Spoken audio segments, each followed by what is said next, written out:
some truth to the Dark Watchers. As for the Fresno Night Crawlers, I can't even begin to wrap my brain around it, which they say that if we ever met an alien, we would have almost nothing in common with it except math. And it's why every attempt to send a message out in the universe has contained math, because it's the only thing that'll be the same from species to species. They may communicate by colored lights on their body. They may communicate by telepathy. They may communicate by a language that we can't understand, because maybe they can make 67 vocal consonants and we can only make 27. So the only way we would be able to converse with an alien species is math. Something else, since this is our show, is we know there are multiverses. We know there are other dimensions. Well, we believe there are anyway. Absolutely. Well, science is even beginning to go that route with the idea of bubble universes and things like this. Sure. So maybe these are intrusions into our reality by creatures that live in another one. And what the video cameras are picking up are just what they can see. Maybe there's more that we can't see. Fair enough. So, all in all, I'm going to say, yeah, there's probably some truth to both of these. What it is, I do not entirely know, but I'm certainly going to say I think there's truth to both of them. Krysta, I'm interested to hear your thoughts, because you looked at the video, which I didn't know you would do. The Nightcrawlers. Well. I don't think that it's like a what they call hoax or fake. I think it is actually something. What is it? I don't know, because they look weird. They go, but without the arms. So it's not a deer. It's not a deer. No way. They were walking way too far apart to be a deer. A deer is not that long. Their bodies are not that long, therefore it cannot be. Well, you could see it with the way the security camera looked and the way it was filming. It could not be a deer, because if it was a deer, you'd be able to see at least some of the markings in darker or lighter color. Or, ears, small details. They may be blurry, but they're not that bad. But no, I think it's actually something. What is it? I don't know. The shadows or whatever that have more details than a normal. That's definitely something. Again, they're both something. Do I know what? No. But there's something. Honey, your thoughts? I think the Fresno Night Crawlers are house elves. Are what? House elves. You want to look at the video? What's a house elf? Like Harry Potter? Sure. Yeah. Dobby had arms. I'm pretty sure Dobby had arms. Okay. I don't know. That's what I'm going with. You wanted my thoughts. That's my thought. So the Nightcrawlers are house elves, and the Dark Watchers? I guess then the Dark Watchers would be maybe Drow. What? Nothing at all. No, you're the one who said you need to talk on this podcast and give your thoughts. Say something. Didn't have anything to say. I just...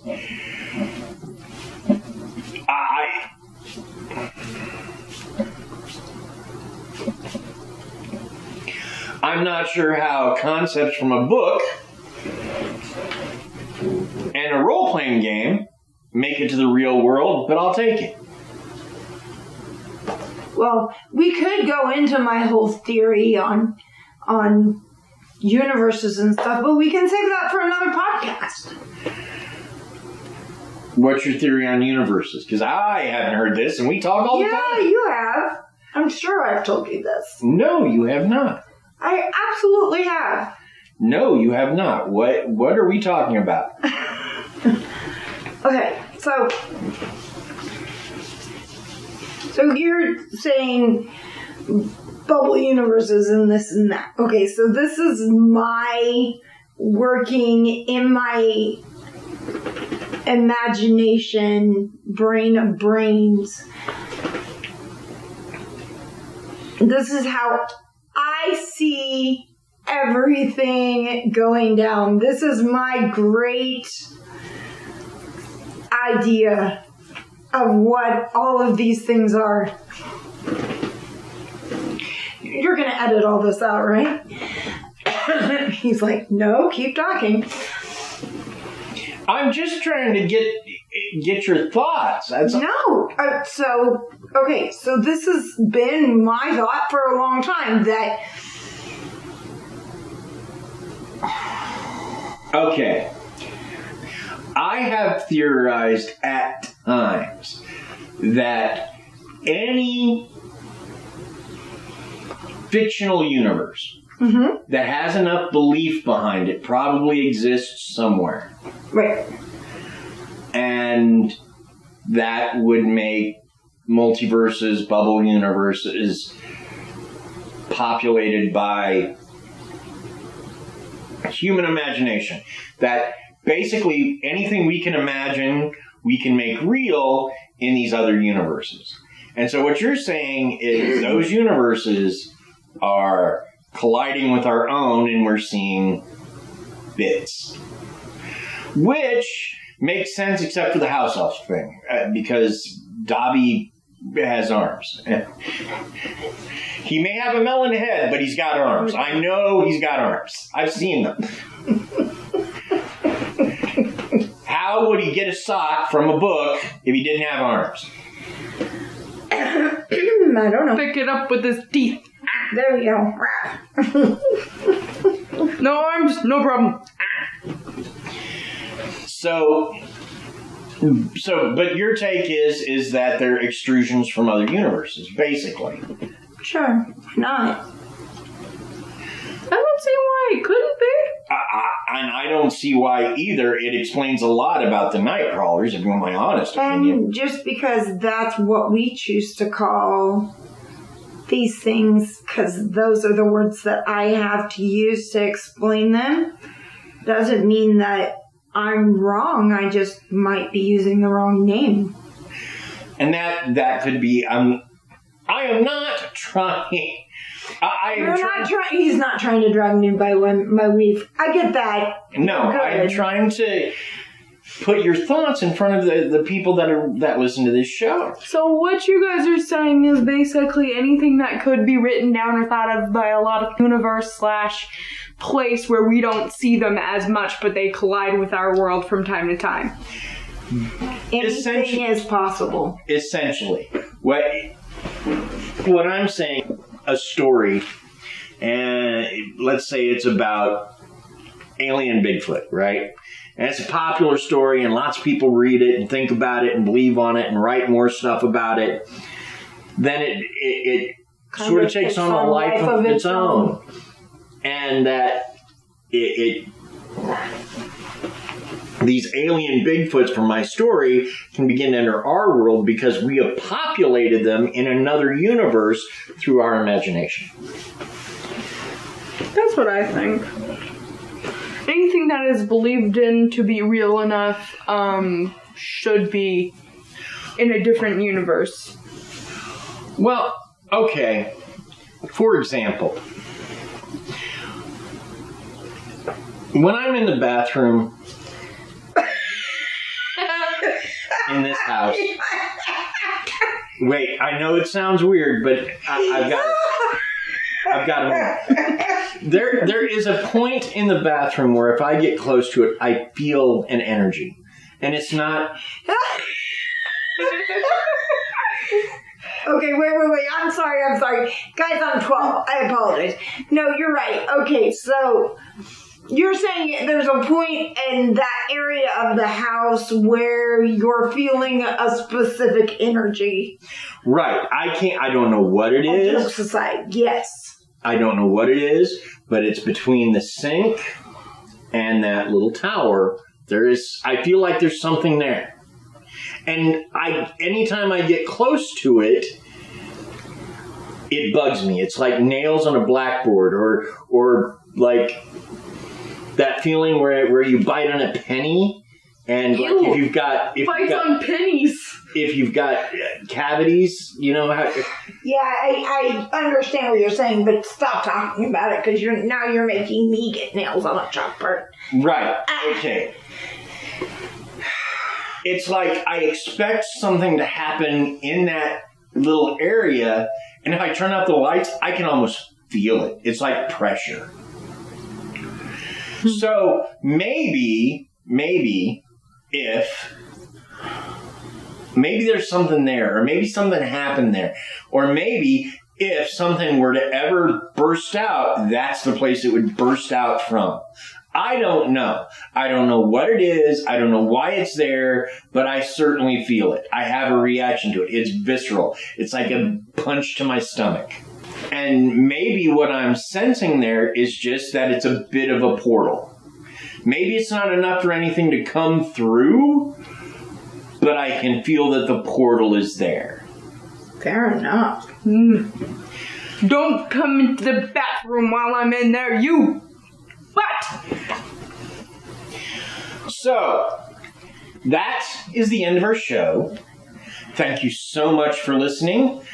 We love you, our listeners. Please share this with your friends. Get us out there.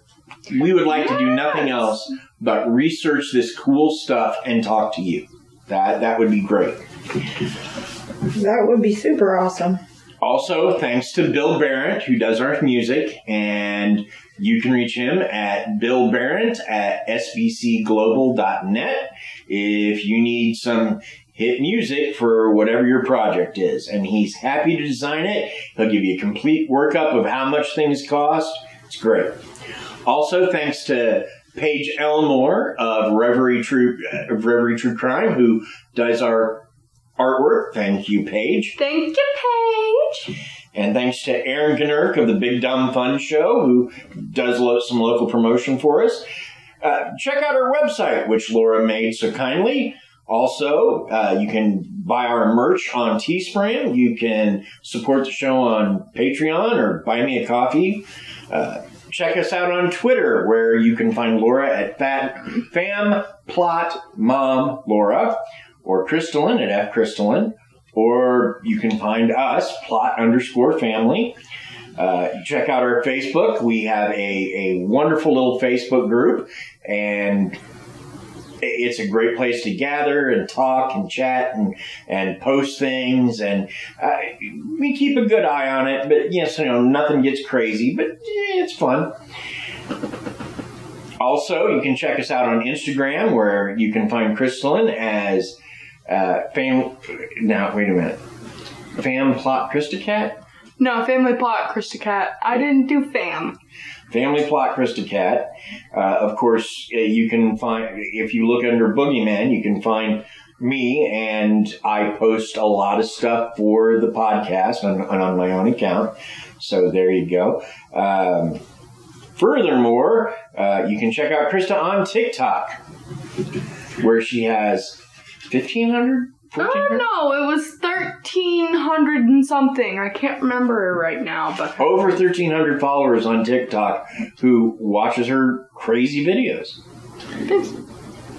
And then join us next week when our subject is Haunted St. Joseph, Missouri. So a local haunting episode. That'll be fun. Always is. All right. Well, that's our show. Thanks. bye.